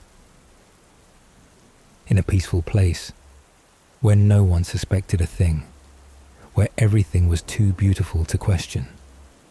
The jar still sat there. Pandora still lived there. Epimetheus still smiled kindly. And only one thing changed. Pandora began to dream about what might be hidden inside it. There are some sounds you never forget, not because they're loud, but because they're silent in the strangest way. The first click of the jar's lid. It wasn't thunderous, wasn't monstrous, but tiny, so tiny, like the sound of a single leaf falling onto stone. And that click was the moment the world started to tilt. Pandora didn't open the lid like in a horror movie. There was no slow motion shot, no dramatic saxophone, just one overly quiet afternoon, a pair of wide eyes, and a hand moving without thinking. No one screamed, "Don't!" No angel swooped down to stop her. No lightning bolt from Zeus. Only silence. And curiosity brushing the edge of the jar like someone tapping on your door at 3 a.m. The lid shifted. Once, then twice, and you can imagine, instead of golden light, it was a thick grey mist spilling out like the breath of a sleeping dragon. No pleasant scent, just sensation. Like someone watching you from the dark, like the whole world held its breath for 1 second, then began to crack from within. Pandora stepped back. Her hand shook, not from fear, but confusion. She had never been taught how to handle something that drifted out from an object she was never allowed to touch. Epimetheus, probably out back, maybe chopping wood. No one witnessed that first moment, still. Only Pandora, and the jar that had started to breathe. The things that escaped had no names at first, no name tags, no resumes, no one to verify their identity. They just flew, and each wave, like a mood crashing down. Pain, jealousy, betrayal, hunger, fear, they felt like memories that had never lived, but everyone had felt before. If someone asked, did Pandora regret it? That would be hard to say, because the first emotion wasn't regret. It was confusion, then disorientation, then the feeling of dropping a secret that you didn't know was even a secret. She tried to close the lid, but her hand wasn't steady, and that grey mist clung to her fingers like cold breath fogging a window. The world, at that moment, had no idea what had happened. Birds still sang, the wind still blew. but in a small corner of a world with no map.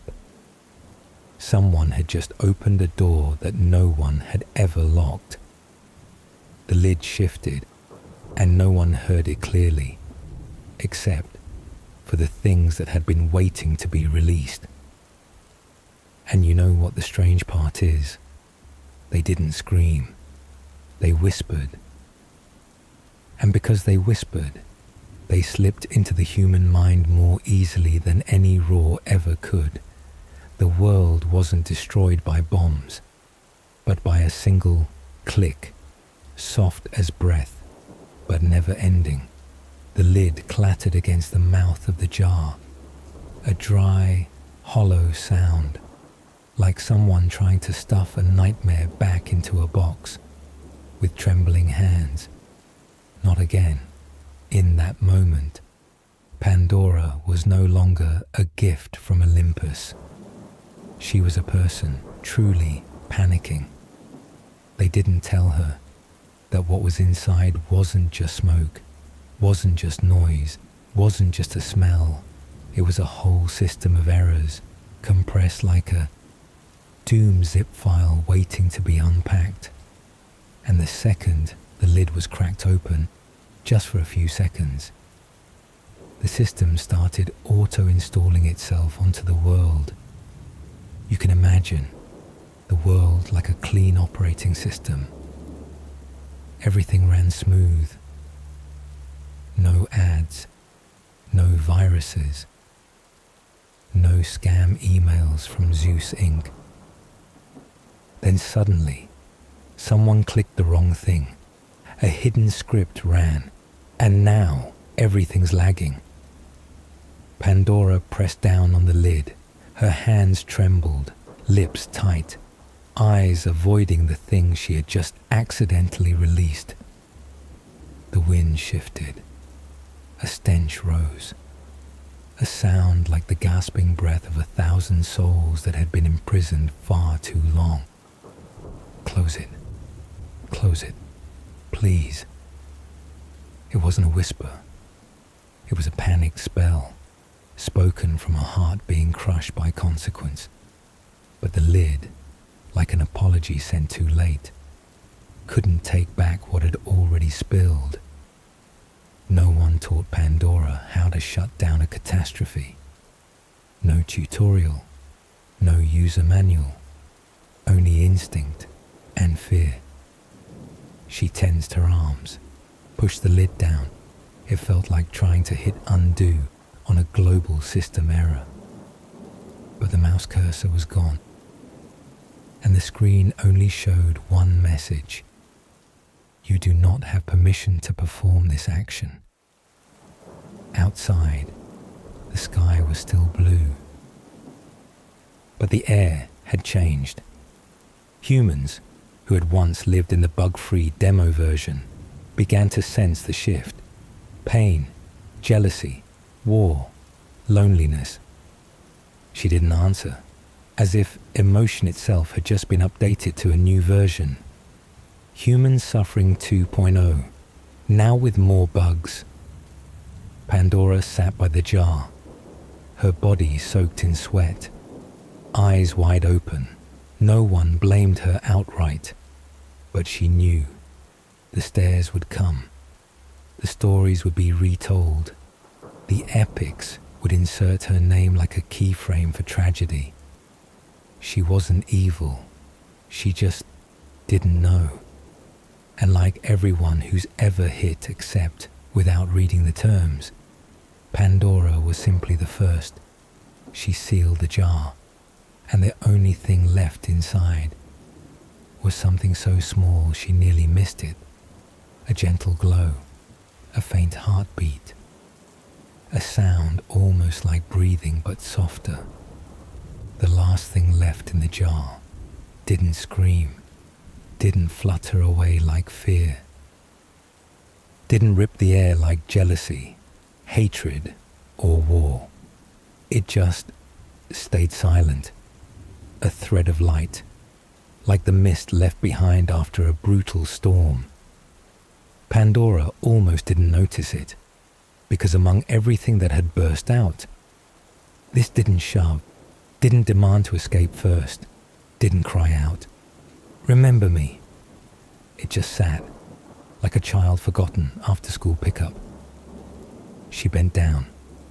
Amid the cold and the faded shimmer, there was a fragile pulse. Not the wind, not the breath of a monster, just a tiny sound, like a heartbeat you hear when lying still on a sleepless night. It was hope, not majestic, not dazzling. It had no weapon, no magic. He looked away. Only one ability, to stay when everything else had left. You might wonder, why didn't it fly out with the others? Maybe because hope can't compete with rage, can't squeeze through the crowd rushing to abandon humanity. Or maybe hope chose to stay, not because it was trapped, but because it knew if it left with the rest, no one would ever find it again. Pandora looked at that light, not blinding like fire, just flickering like a kind thought on a really bad day. She didn't understand it all, but for the first time, after everything, she wasn't afraid. She reached out, not to seal, not to block, but to hold, gently, like when you place your hand on someone's chest as they sleep, just to make sure they're still alive. No one taught Pandora how to keep something precious. No god handed her a user guide for belief. But in that moment, she knew. Some things can't be boxed, but they can be kept, not with force, but with heart. And so, hope didn't fly away. It lay there, at the bottom of the jar, like a candle no one blew out, waiting for someone to come back for it, not calling out, not intruding, just glowing. For those who dare to kneel down and believe what remains after everything is lost is not the end, but the beginning of another try. If you've ever heard the story of Pandora and thought, wow, so it all started with a girl and a box, well, sorry, that's just one version. And depending on which mythological screenwriter you ask, the story shifts like light through a dusty Roman mirror. Hesiod, the original screenwriter. Team, it's Pandora's fault. Just once, in the most widely spread version, Hesiod wrote Pandora like the mythological version of Eve with the apple. Just swap apple for a malware-infested ceramic jar. Hesiod didn't call her evil, but he didn't give her the right to speak up either. He wrote her as a gift packed with doom, a reward so beautiful you'd want to open it, only to find inside 5 spam accounts and a dark cloud of consequences. Pandora, in Hesiod's hands, is a beauty, a trap, a curse wrapped in floral wrapping paper. Ovid, the post-production director. Team, the jar had joy in it, right? Then came Ovid, the Roman poet with a talent for remixing everything. In his version, Pandora's jar, or box, didn't contain evil. It held good things, love, peace, joy, kindness. She didn't open it out of toxic curiosity. She just wanted to share, but accidentally spilled everything out. Picture this. Someone bringing a bunch of gifts to a party, tripping over their robe, dropping them all, and from then on, being blamed for ruining the whole human party. Pandora, in Ovid's hands, a well-meaning girl in slippery shoes. Homer, the lesser name dropper, team, not even sure Pandora exists. In Homer's Iliad, the name Pandora shows up faintly. No jar, no box, just a shadow of an idea. With Homer, it's all about glory, war, Achilles, Troy, etc. If Pandora existed, she was merely background for a bigger picture, where human tragedy comes from the gods, not women. No blame, no defense, just she didn't get many lines. Pandora, in Homer's hands. A side character who got her scene cut in the theatrical release. Erasmus, the man who mistranslated destiny. Then, in the 16th century, scholar Erasmus retranslated the story.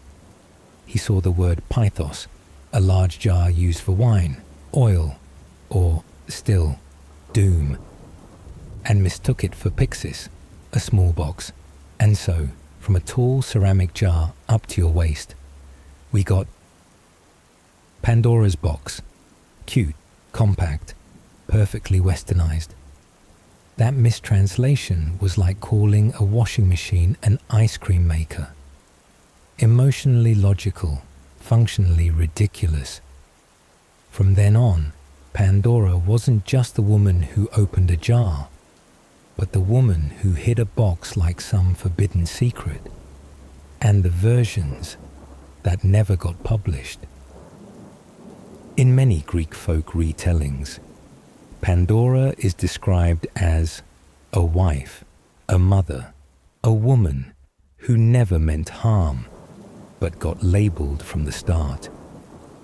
Some stories say it was Zeus who gave her the box without saying what it was, like getting a file from your boss called important, exe, with no further info.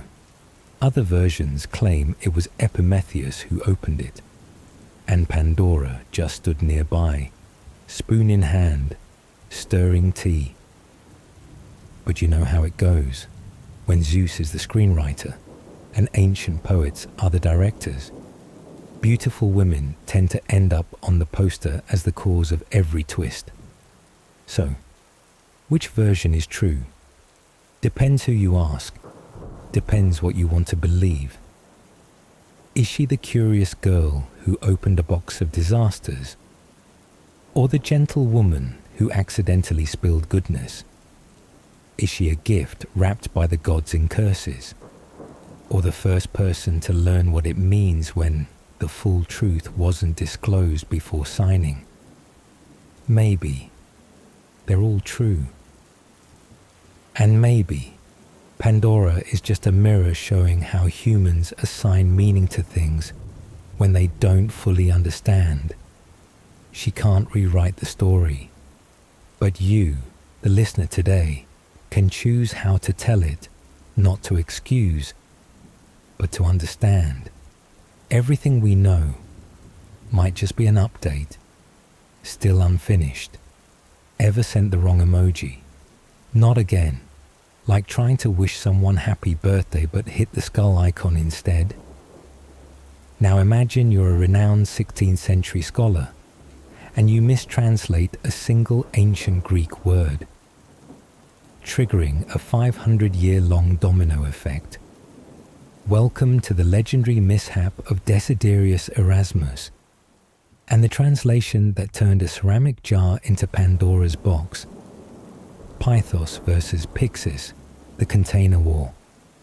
In Hesiod's original text, there was no box. Pandora had a pythos, a big jar, the kind you could probably hide inside if hide and seek went mythological. A pythos wasn't shiny, not fairy tale worthy. It was for storing. Grain, olive oil, or post-apocalyptic curses. But in Erasmus's time, he translated pythos as pyxis, a small, elegant container, handheld, like a jewelry box or night cream jar. And just like that, Pandora's jar officially became Pandora's box. The The problem is, the box never existed, only a mistranslation, an imagination.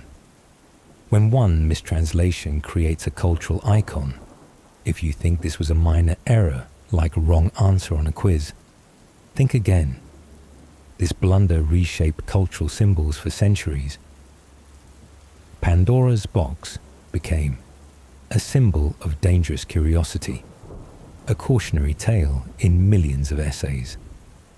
Not to mention, if you've ever felt guilty for wanting to uncover a secret, there's a chance you're living in a psychological ecosystem built by a 16th century Google Translate glitch.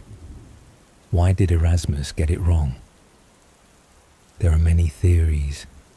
An honest linguistic mistake, an effort to optimize the reading experience for the 1500s, or maybe he thought Pythos just sounded weird. Either way, box sounded neater and convenient. No one wants to hear a story about someone opening a giant terracotta jar.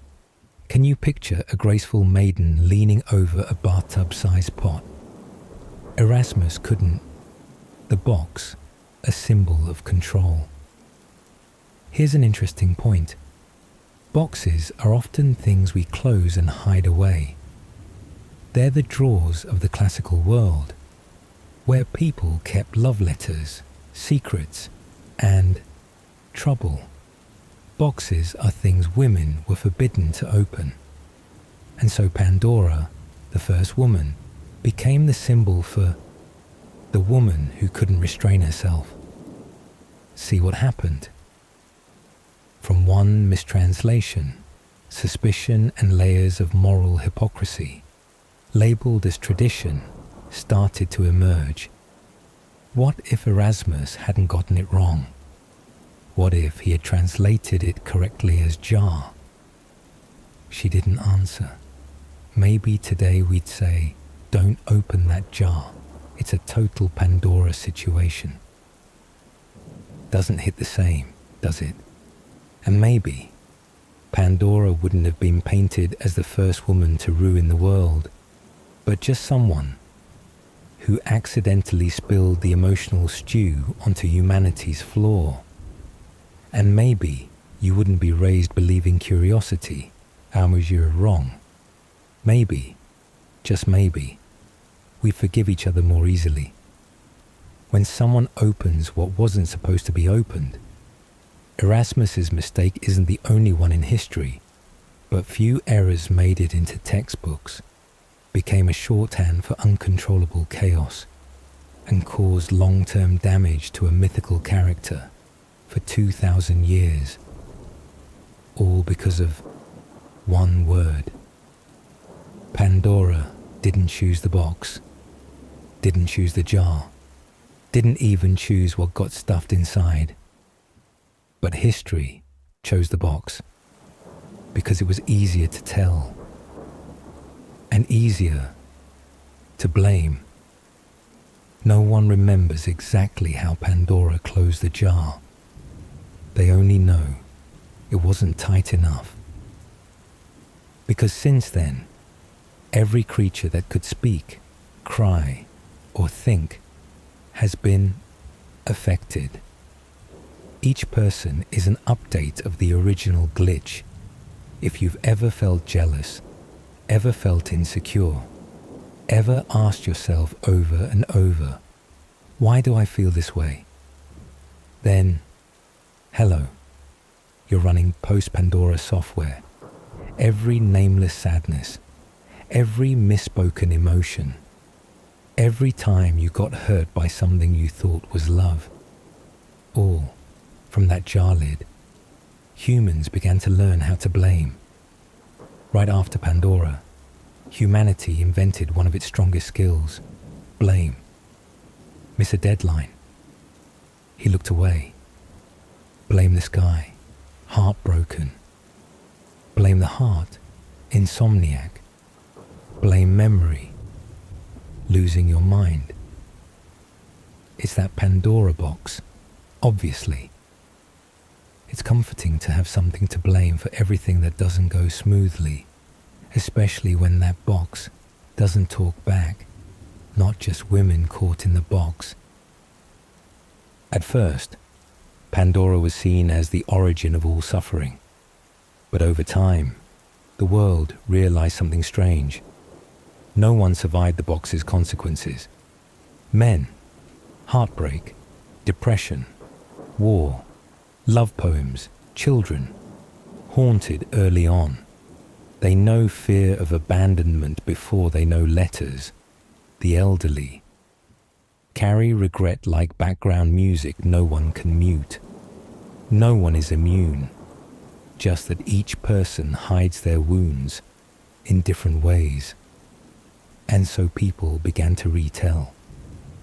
From an original glitch, the world didn't just continue, it began to retell. Everyone added something. Everyone picked their favorite part. Some said Pandora was a fool. Some said she was a victim. Some told nothing at all, but wrote songs, poems, films, painted pictures. And each time the box was mentioned, it carried a new layer of meaning. To the point, no one was sure anymore what was really inside it. Could be memories. Could be that one time you loved someone and weren't loved back. Could be an unfulfilled dream, just once, or that I'm okay you tell yourself every day. That box doesn't need to be created by gods. You build it yourself. And every time it vibrates, an old feeling is called by name. No curse is greater than what you've never dared open. A little gentleness, an untold story, a small belief that tomorrow will be different. No one completely closes their life's box, but sometimes, in a quiet night, you open it again, and this time, you see something gently glowing at the bottom. Some nights, Pandora lies staring at the cave ceiling. Dim light from the oil lamp. No one speaks. Just the wind whistling through stone cracks, like the world sighing. And she wonders, do I deserve this hate? She doesn't know. No one taught her. There was no warning sign saying, danger, do not open. Just a jar, beautiful, shining, harmless looking, like opening a message from an ex, like peeling the seal off someone's heart, only to find a wound that hadn't healed. You didn't mean to, but you were still the one who opened it. The world forgives the strong more easily, but carves the weak's names in stone. Zeus made the plot, Hephaestus made the body, Hermes gave the name, the other gods installed the emotion app. But the epics chose to carve her name, Pandora, as the symbol for everything humans can't control. And when someone's needed to blame, we choose the first, the one who didn't resist. Forgiveness isn't denial. One time, Pandora dreamt of herself standing in front of the jar, not afraid, not crying, just looking at it and saying, I did this. No denial, no excuses, still, no blaming the gods. And when she woke, her heart felt a little lighter, not because she was forgiven, but because she dared to face it. Some mistakes you live with, not fix. The jar is still there, though closed. What escaped doesn't return, like words once spoken, like the last glance exchanged, like the moments you wish you'd said nothing at all. Pandora understood one thing. Forgiveness isn't restarting. It's learning to live, even without an undo button. And if you were Pandora, Would you open the box? Yes, because you didn't know. Just like all of us with first love, first trust, first hope. Would you close it again? Yes, but too late. Just like all of us when consequences show up after it's done. Would you keep going? Yes, because at the bottom of the jar, something still remains. Not a miracle, just hope, small, thin, but never gone. Forgiveness is an act of survivors. No one remembers what happened to Pandora after. The epic stops telling. No monuments, no rituals. Only you, sitting in the night, hearing an old story about a girl who accidentally opened a box and suddenly saw yourself in it. Forgiveness doesn't erase the mistake, but it might help you sleep in a world already bugged.